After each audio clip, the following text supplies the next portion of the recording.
What would you do if a group of self-important suburbanites decided that your family's land you'd used for generations, was suddenly ruining their property values? That was the reality Jake Lawson faced every morning as he guided his horse-drawn cart down Maple Lane, the same winding country road his father and grandfather had traveled before him. To Jake, the road was more than just a path, it was history, the lifeline connecting his farm to town. But to the homeowners in the new gated community that had sprung up over the past decade, it was an eyesore, an embarrassing relic of the past that didn't fit into their manicured vision of perfection. At first, Jake had been willing to ignore them. Let the homeowners scoff and mutter under their breath as Sadie, his sturdy brown mare, clopped past their pristine driveways. He had work to do, and their opinions weren't his problem. Some of the younger kids still waved, their eyes lighting up at the sight of a real-life farmer using a horse instead of a truck. But their parents? They weren't as amused. Jake had learned to recognize the looks, the sideways glances, the whispers, the tight-lipped expressions of disapproval that always seemed to follow him. And then there was Karen Hayes. Karen wasn't just another disgruntled suburbanite who thought a fancy zip code made her better than the locals. No, Karen was the president of the HOA, the self-appointed ruler of Maple Lane, and she had decided that Jake didn't belong. It started with the glares, then the passive-aggressive comments whenever she saw him passing through. She'd sigh dramatically, shake her head in exaggerated annoyance, and mumble loud enough for anyone nearby to hear about how certain people refused to modernize. Jake ignored her, at least, at first. But Karen wasn't the type to be ignored. She thrived on control, on bending people to her will. And soon enough, it became clear, she wasn't just going to complain. She was going to wage war. The first time Jake saw the sign, he almost laughed. It was nailed to a wooden post at the entrance to Maple Lane, bold red letters glaring against the pale morning light. Maple Lane, no farm vehicles or livestock beyond this point. HOA enforceable. Jake pulled Sadie's reins, slowing his cart to a stop. He tilted his hat back and stared at the sign, then glanced around. The road looked the same as it always had, dusty, familiar, worn smooth by generations of wagons and boots. This wasn't HOA property. It was a public road, county-maintained, paid for with taxpayer dollars.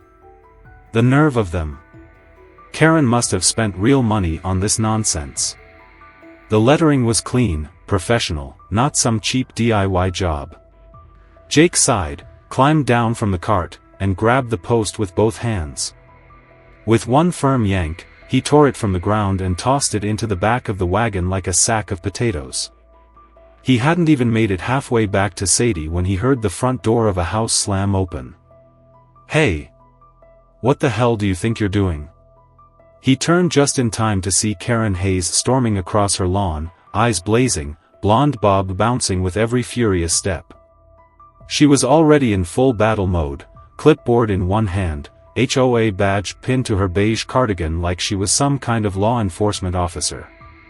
"Didn't you see the sign?" she screeched, jabbing a manicured finger toward the post now sitting in Jake's cart. Jake patted the wooden stake. "You mean this one?" He raised an eyebrow. "Yeah, I saw it. Pretty sure it's illegal." Karen's face twisted in fury. "We have the right to protect our community from outsiders." Jake let out a short, humorless laugh. "Outsiders? My family's been here for 4 generations, Karen. I think that makes me more of a local than anyone in your little HOA club. You're lowering our property values." Her voice dripped with disgust.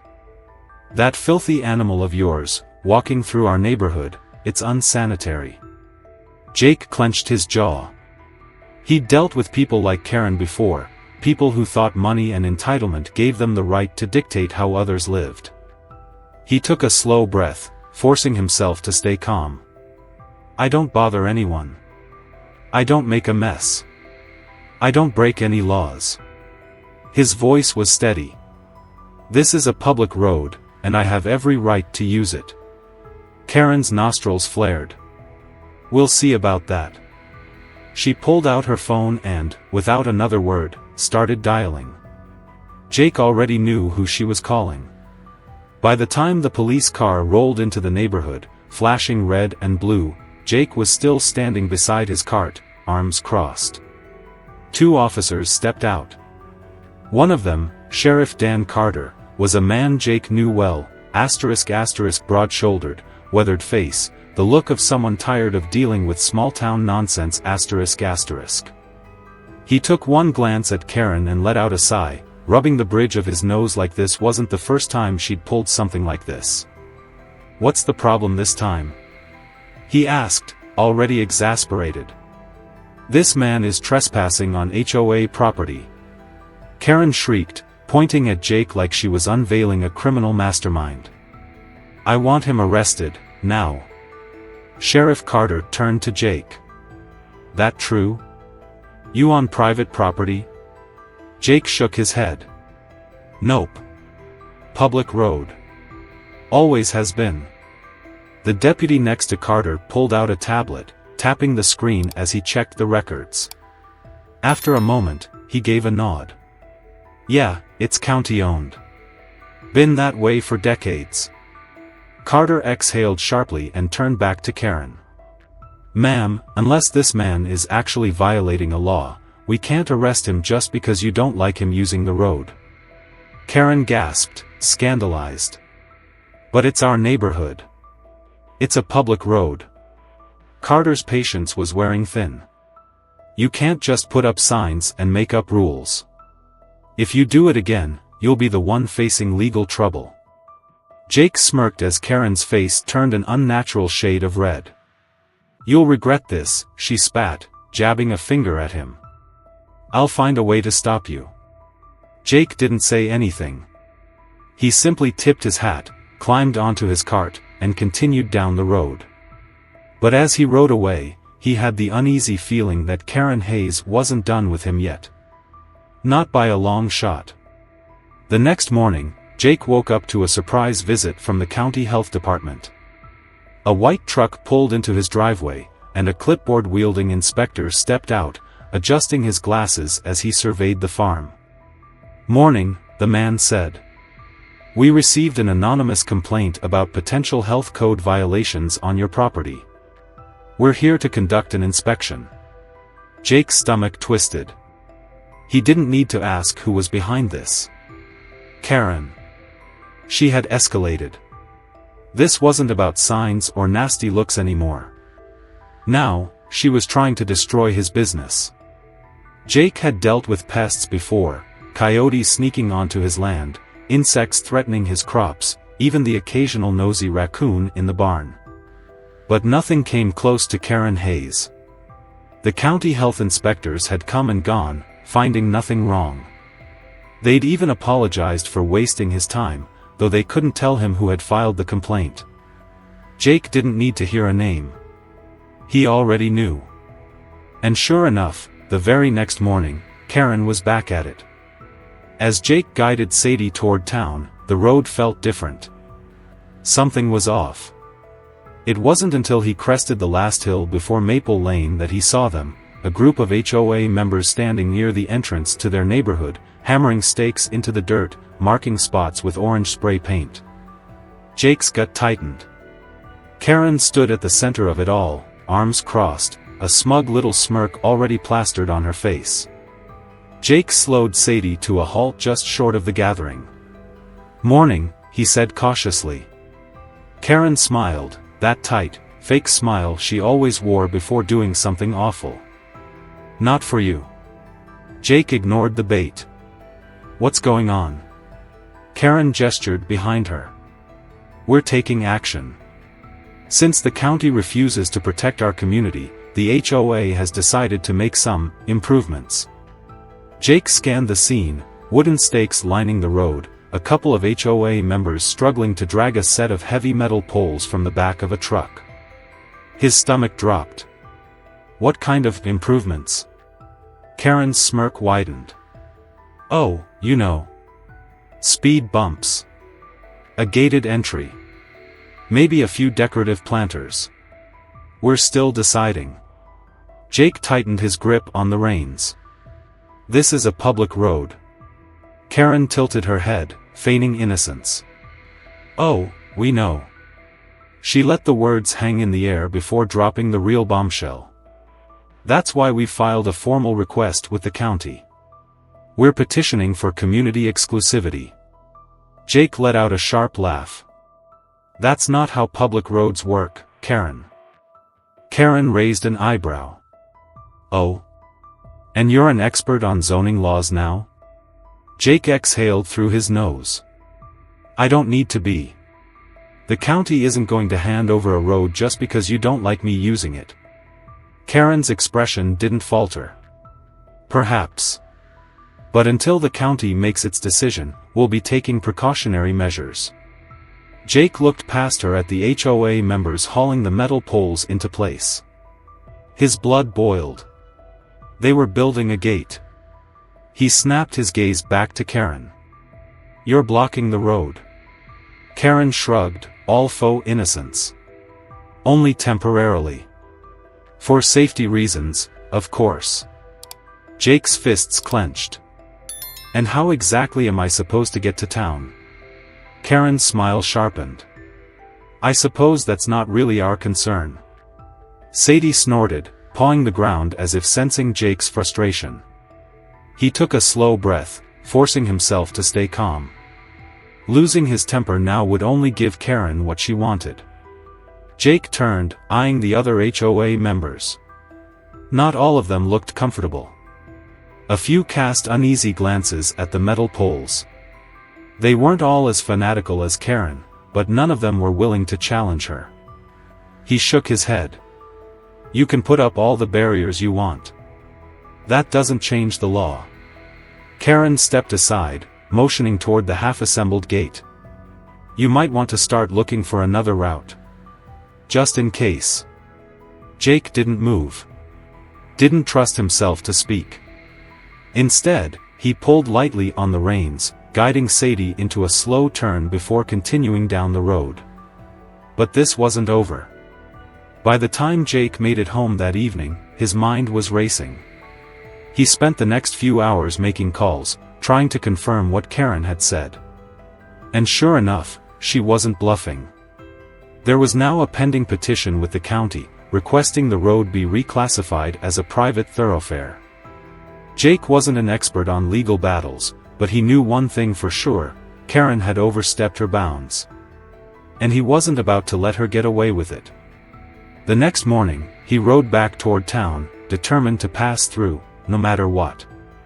But as he reached the edge of the neighborhood, his stomach dropped. Karen hadn't been bluffing. A brand new metal gate now blocked the road. Locked tight with a heavy chain. A bright red sign hung from the bars. HOA access only, no through traffic. Jake ground his teeth. He climbed down from the cart, walked up to the gate, and rattled it. Solid. Then he turned, scanning the neighborhood. A few residents were already peeking out of their windows.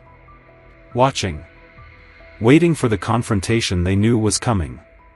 And sure enough, within moments, Karen appeared. "Good morning," she called, her voice dripping with false cheer. "I see you've noticed our new community addition." Jake stepped forward. "This is illegal, Karen." Karen folded her arms. "Oh, but we can." Jake exhaled slowly. "Remove the gate." Karen smiled. "No." They stood there, staring each other down, the air between them thick with tension. Jake reached into his pocket and pulled out his phone. Flipped the camera on. "State your name." Karen blinked. "Excuse me?" "State your name," Jake repeated, keeping the camera focused on her. "And confirm, on record, that you and the HOA are knowingly blocking a public road without county approval." Karen's smirk faltered. Just for a second. Then she scoffed. "Oh please. You think filming me is going to scare me?" Jake shrugged. "It's not for you. It's for the county board. And my lawyer. Karen's confidence flickered again. She quickly masked it with an eye roll. Do whatever you want. That gate's not coming down. Jake lowered his phone. He stared at her for a long moment. Then, without another word, he grabbed the chain and pulled. The metal rattled violently, but the lock held firm. Karen let out a dramatic gasp. Did you just try to vandalize HOA property? Jake gritted his teeth. It's not your property. Karen whipped out her phone. I'm calling the police. Jake smirked. Good. Let's see if they side with you this time. Karen hesitated. She remembered how the last police encounter had gone. But she wasn't about to back down. Jake turned back to Sadie, gently patting her neck. We're not going anywhere. And this time, he meant it. Jake had expected Karen to retaliate, but he hadn't expected her to go this far. It was early morning when he hitched Sadie to the cart and headed toward town. The air was crisp, the scent of damp earth and fresh grass mixing in the cool breeze. For the first time in days, Jake allowed himself to believe that maybe, just maybe, things had settled down. The county had already warned the HOA about the illegal gate, and he had made damn sure they knew Karen was behind it. With the barricade gone, there was nothing left to stop him from using the road. Or so he thought. As he rounded the bend, Sadie suddenly snorted and jerked back, her hooves skidding against the dirt. Jake pulled the reins instinctively, trying to calm her, but she was spooked, ears pinned back, nostrils flaring. He barely had time to react before his eyes caught the glint of metal just a few feet ahead. He climbed down, heart pounding as he stepped closer. There, spread across the entire width of the road, were jagged metal spikes embedded into the ground. Jake's stomach turned. These weren't just some flimsy nails or a few stray screws. Someone had welded thick, sharpened rods together, creating a barrier designed to shred tires, or worse, to maim anything that stepped onto it. His hands curled into fists. This wasn't just HOA overreach anymore. This was dangerous, ***. He turned his head sharply toward the neighborhood, scanning the houses. And there she was. Karen Hayes stood in her perfectly manicured yard, arms crossed, watching him with the same smug expression she always wore when she thought she'd won. She didn't even try to hide. She wanted him to see. Jake took a slow, controlled breath before marching toward the spikes. He pulled out his phone, snapping pictures from every angle. Then, without another word, he turned and dialed a familiar number. Sheriff Dan Carter picked up on the third ring. Tell me it's not her again. It's her. Jake's voice was tight. And this time, she's crossed the damn line. By the time the sheriff's car rolled up, Jake was still standing beside the spikes, arms crossed, waiting. Two deputies stepped out, along with Carter, who took one look at the scene and let out a low whistle. Jesus, the younger deputy muttered, crouching down. She really did this? Carter kneeled, running a gloved hand over the spikes. This isn't some harmless little HOA stunt. He looked up at Jake. This could kill someone. Jake didn't need to be told that.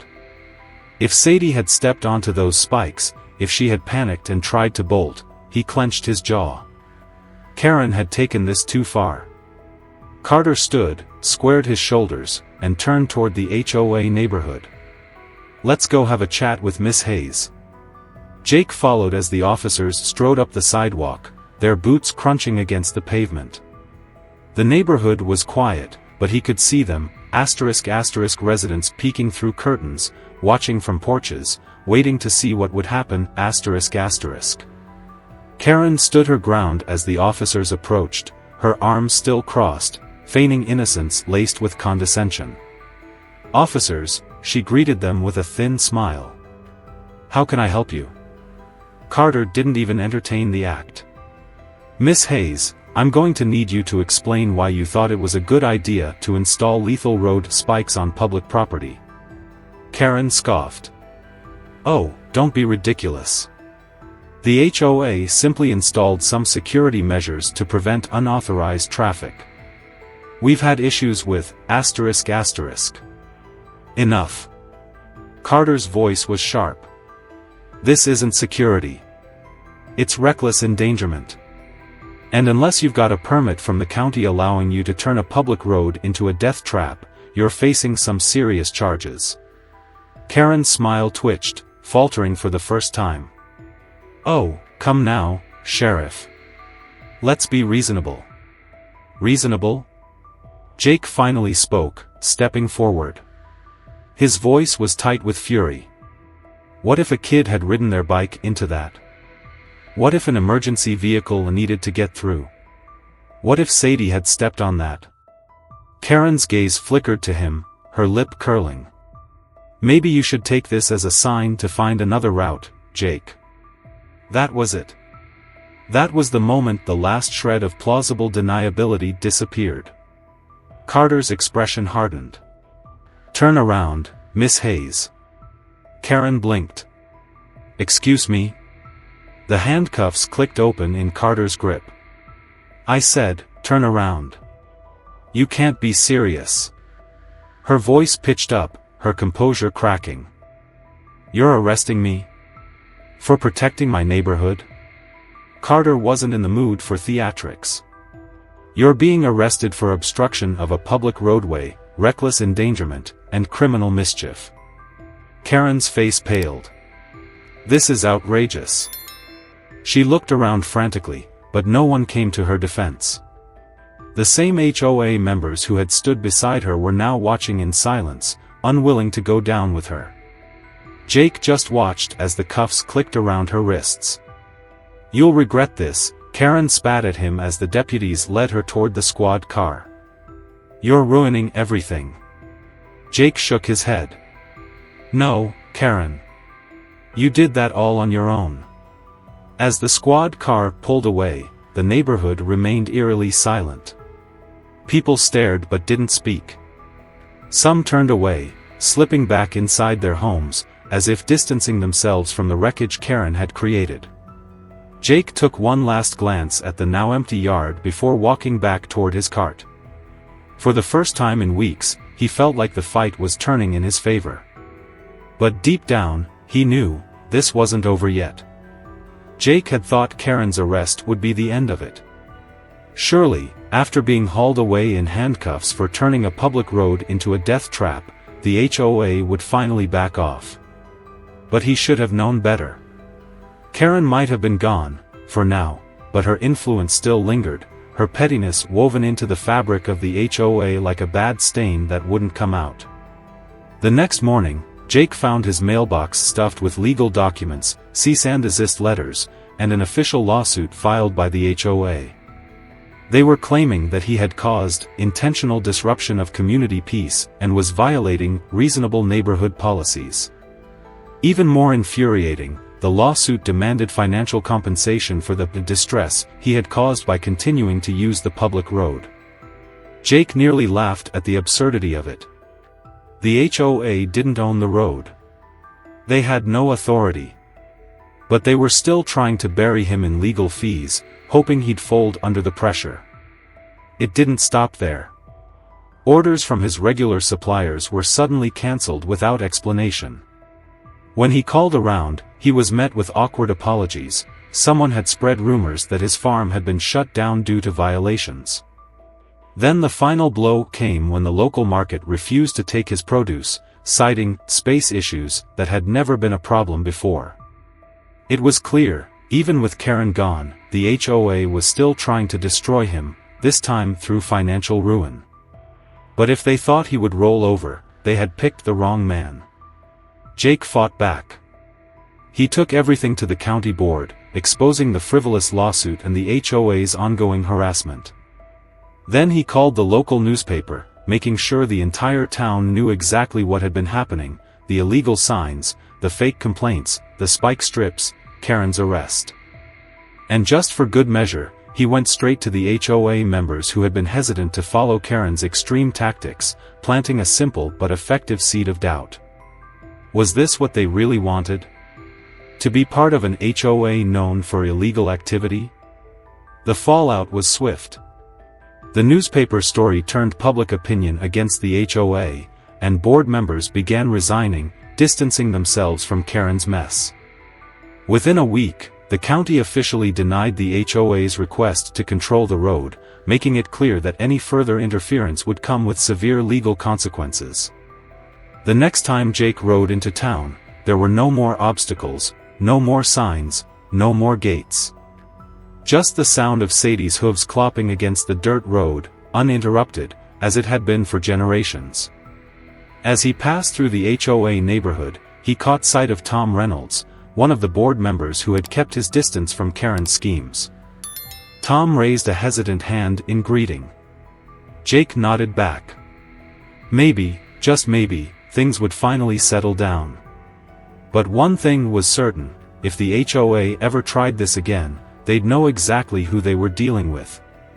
Have you ever felt powerless against an HOA, or a Karen, who thought they ruled everything?